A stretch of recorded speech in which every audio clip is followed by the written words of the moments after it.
Today I'm going to talk about how I feel about politics in the year 2020, and keep in mind that I have been teaching political science and cultural history for decades, and I myself have no political party affiliation. So first of all, what is politics? It's a struggle, it's conflict, it's a struggle over power, who's going to be in control. And I think that most Americans and most politicians view the political landscape in 2020 the way they've always viewed it. Something like a basketball game where the politicians are the players on the court trying to win the game for the team while also pursuing their own personal glory. And the Americans are their fans in the stands cheering them on and calling out bad calls by the refs. And I believe that both the politicians and Americans see themselves this way. And unfortunately, what is at stake is more like the Apollo 13 mission. The politicians are the engineers on the ground tasked with bringing the Americans, who are all in the Apollo 13 shuttle, safely home. But everything keeps going wrong, and the astronauts are supposed to follow the instructions of the engineers on the ground, who have really no idea what it's like to be that astronaut out in space inside that shuttle that is doomed.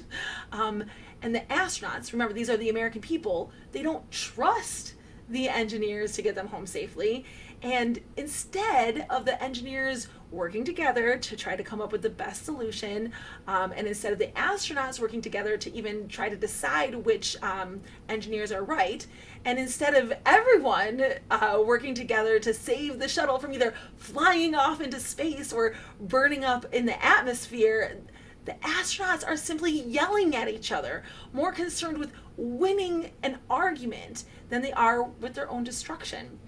And the engineers, who are also just yelling at each other, really don't care about the outcome because they themselves are not at risk.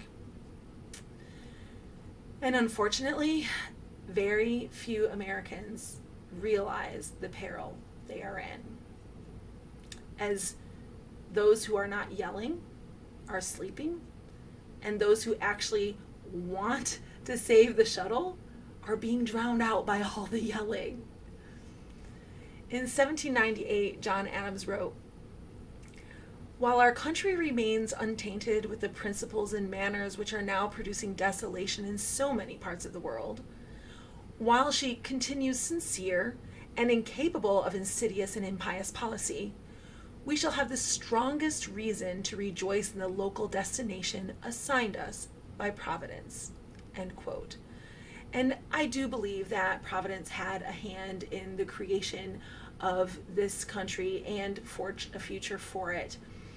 And I believe that the liberty principles this country embodies, which our founding documents have until now safeguarded, separate from the passions of the flawed individuals who are identified as government, I believe these liberty principles are something to be celebrated. But John Adams goes on to say, quote, "But should the people of America once become capable of that deep simulation toward one another and toward foreign nations, which assumes the language of justice and moderation while it is practicing iniquity and extravagance, and displays in the most captivating manner the charming pictures of candor, frankness, and sincerity, while it is rioting in rapine and insolence, this country will be the most miserable habitation in the world." And that's what I mean. Americans, we are in the Apollo 13 shuttle.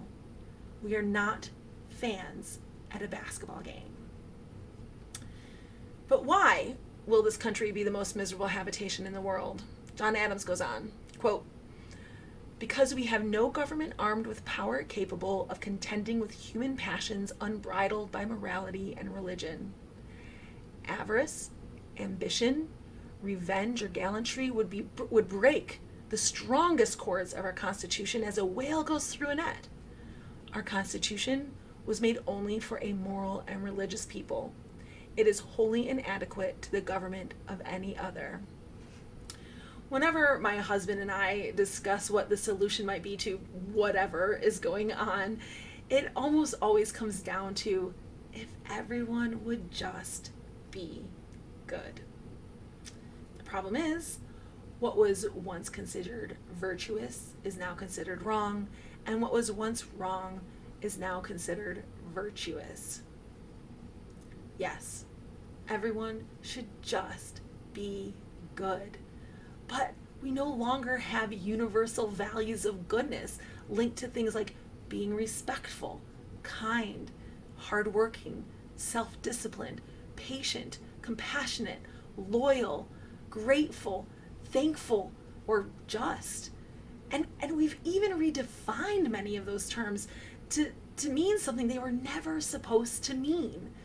And I actually think John Adams foresaw this. Let's go back to that paragraph. But should the people of America become capable of that deep simulation toward one another and toward foreign nations, which assumes, takes on, the language of justice and moderation, while it is practicing iniquity and extravagance, and displays in the most captivating manner the charming pictures of candor, frankness, and sincerity, while it is rioting in rapine and insolence, this country will be the most miserable habitation in the world. When values become only words, and then words constantly change meaning, our liberty is no longer safeguarded.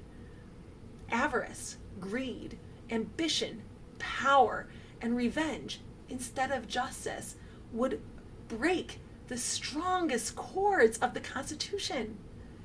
Even gallantry, once we change the definitions of words, is useless in safeguarding the very principles we all once held in common.